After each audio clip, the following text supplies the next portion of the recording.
You may consider this next group of speakers somewhat unusual, if not to say strange. We have the creator of what is the world's first quantum computer in person here from Burnaby, BC. We have the president of the super high-tech company that makes Canada's iconic Canada Arm, but whose hobby it is to try and reconcile modern science with the Bible. And we have a filmmaker from Los Angeles who has stumbled on what appears to be evidence of life after death. And my thought in putting together this somewhat improbable combination of speakers was that out there where the theory of the very large and the very small connect, and out there where our 13.7 billion year old and expanding universe touches the void, you come upon mystery and the possibility of God. That was my thinking. So let's begin with Geordie. Geordie, I don't understand much about quantum computing except that it's supposed to be the next big thing in power and in speed, and that you are the only company in the world now actually making one. Well, hopefully after this 17 minutes, you'll understand what they are and be excited about what you might be able to use them for. These are really big deals. They come in at about $15 or $20 million a piece. Something like that. And have been bought by major American research and corporations. That's right, correct. All right, Geordie. Thank you. Hi, everybody. So quantum computing is a very technical subject, and I'm not going to talk a lot about the specific details, of which I'm glad. You're sure you're glad. But I'm going to try to give you an idea about what the kind of thing is that we build and why people are so excited about it. But I'm going to wrap that story in another story. How many of you have children? Let's see, hands. So it's almost everybody. So I have 3 children. The youngest is 4. The oldest is 8. And they're very different. But they share one thing in common. And the parents in the audience may, I suspect, have noticed the same thing. Each of my children has fixated on a particular stuffed animal as being their special friend or toy. And in particular, my middle son, James, absolutely loves this little guy called Bear Bear, which is the picture that I'm showing up here. Bear Bear was a limited release Thai Beanie Baby, and there aren't very many of them that were made of his particular form. And one Christmas, I decided that it would be insurance policy to go and try to buy some more just in case something happened to Bear Bear. So I went on the internet and did a search, and I was only able to locate 2 others that were for sale, and I bought both of them. So now he has 3 of these little guys. But the reason that it occurred to me that this might be a good place to start is a conversation that I had with him last week. He wanted to sleep with his older brother in his bedroom, and his older brother wouldn't let him. And he was very sad and despondent, and he was like, I'm scared, I don't want to sleep by myself. And I said, well, you've got Bear Bear. And he said to me, Bear Bear isn't real. And so I found this very intensely distressing for a variety of reasons that maybe you'll understand when I go through this. And I assured him that Bear Bear was as real as anything else in the world. And he said, but he can't speak and he can't move. And so I said, well, what you really mean is he's not alive. And he said, yes, that's what I mean. So for very young children, the sense of being real and the sense of being alive are somehow connected. And I'm going to circle back to this point at the end. But before I do that, I'm going to tell you a little bit about quantum computers and why people care so much about them. There are literally tens of thousands of some of the brightest people in the world today trying to build these machines and understand them. And I'm going to tell you why. In my last 15 years of working on this type of stuff, I found that scientists divide up into two categories of zealots about this field. The first half are people who are absolutely entranced by the physics of these things. This quote is from a respectable scientist, in fact, one of the founders of this field, that may look a little strange to you who don't follow theoretical physics, but there is a very clear prediction that our most successful theory of nature makes, and that is that there are an enormous number, mind-bogglingly large number, of parallel realities, as real as this one, that have different consistent histories. So imagine a world where all of the laws of physics as we know them are obeyed, but different decisions were made along the way. Different decisions at the level of tiny microscopic particles, different decisions all the way up to what you chose to eat for lunch, and whether you chose to come to this session or not.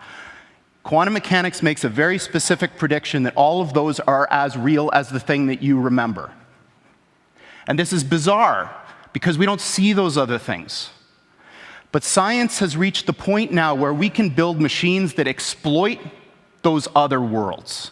And quantum computers are perhaps the most exciting of all of these that we have within, or almost within our grasp right now. So people from a physics background love this. They want to understand the world. They want to understand the universe, how it all works.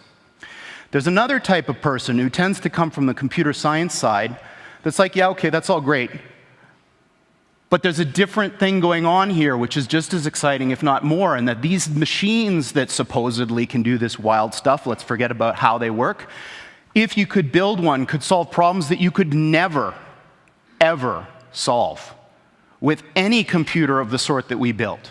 If you took every single atom of silicon in the world and made the most sophisticated conventional Intel-style processor that you could build, there are problems we know of that I could write down on a sheet of paper that you could never, ever, ever solve with that thing, that you could with this kind of machine. So that's very exciting. Humans use tools to do things. If you give humans a new kind of tool that can do things that you couldn't otherwise do, imagine the possibilities.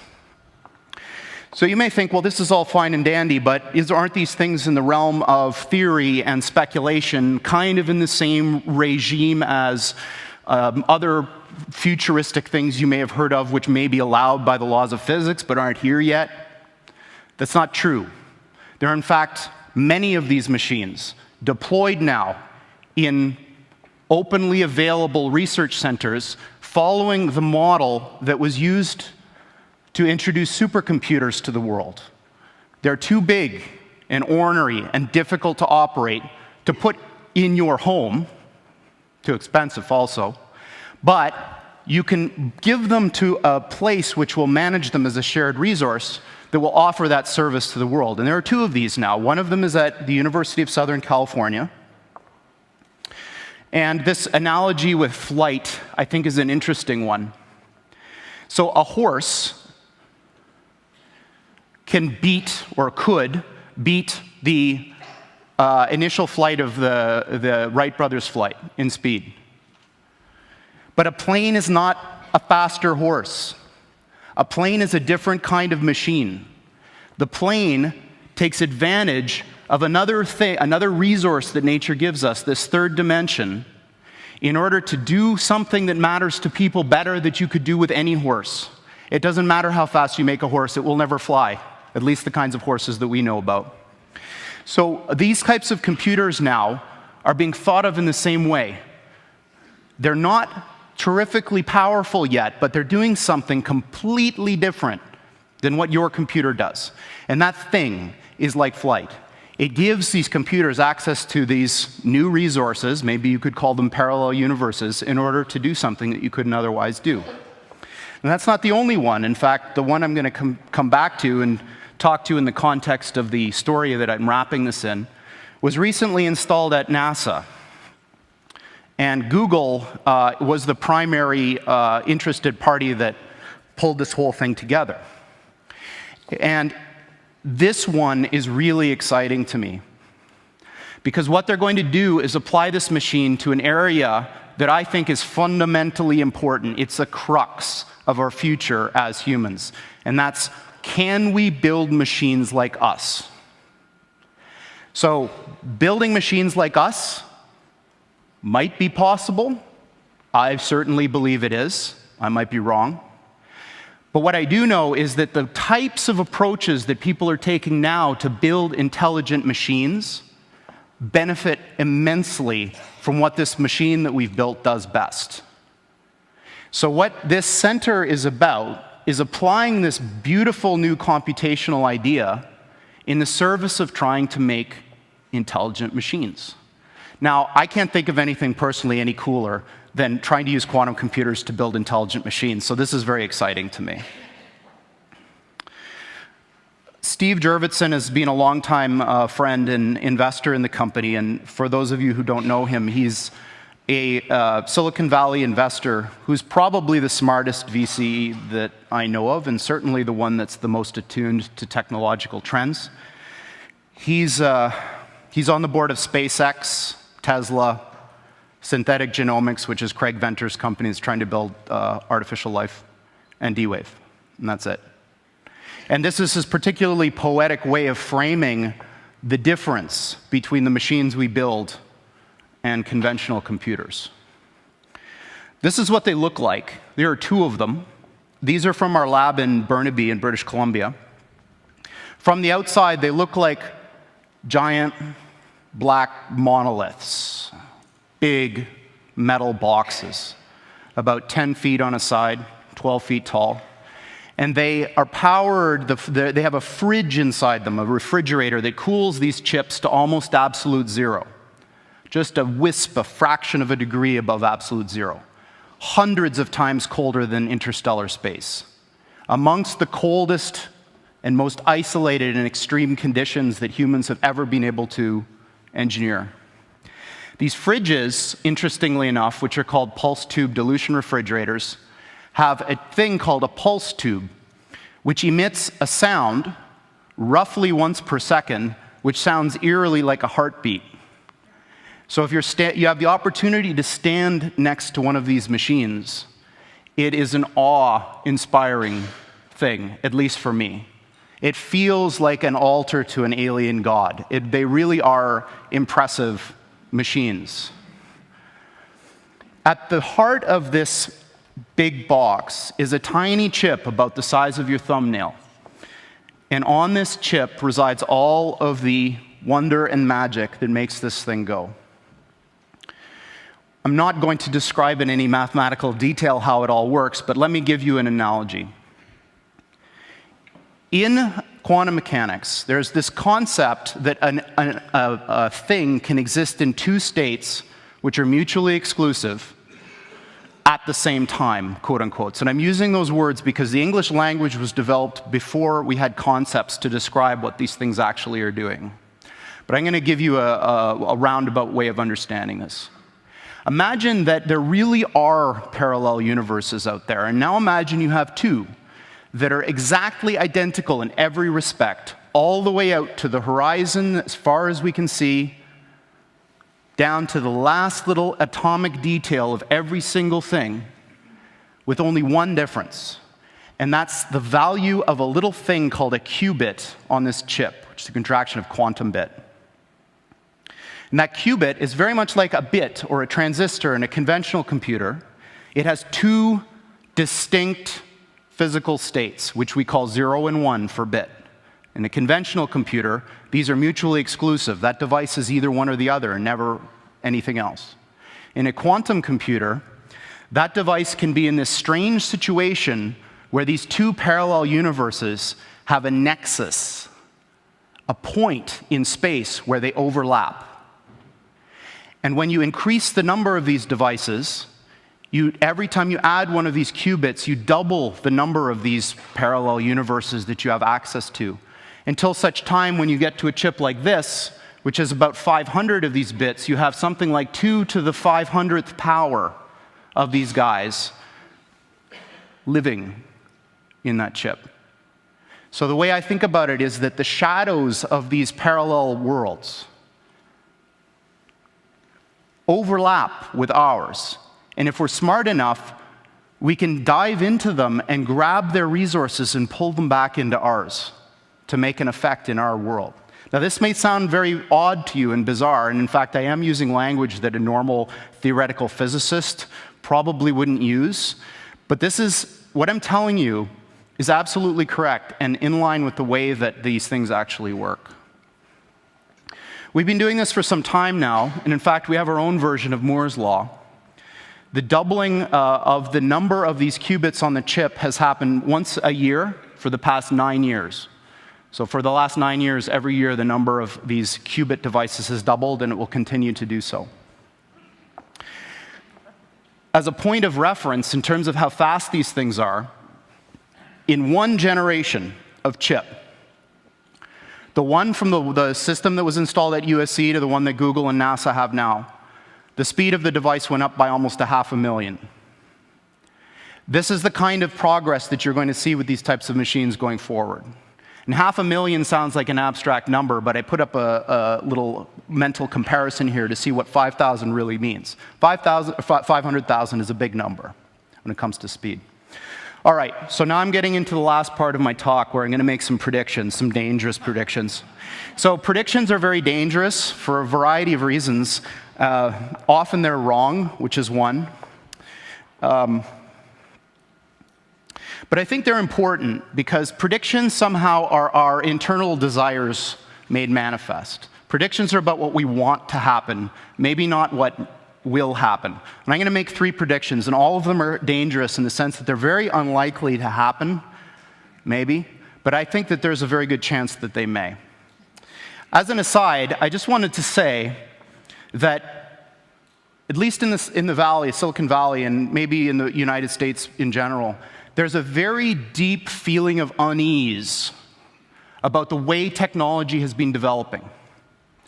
Because we have all of these vast array of very smart people, and what they're doing is crap.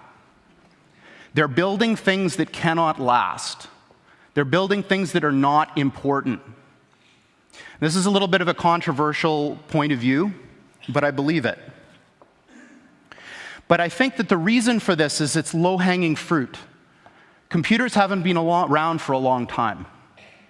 And I think that what's going to happen is that as people get more comfortable with computers, the attention will turn from the Twitters and the Facebooks to very important things. So here's my first prediction.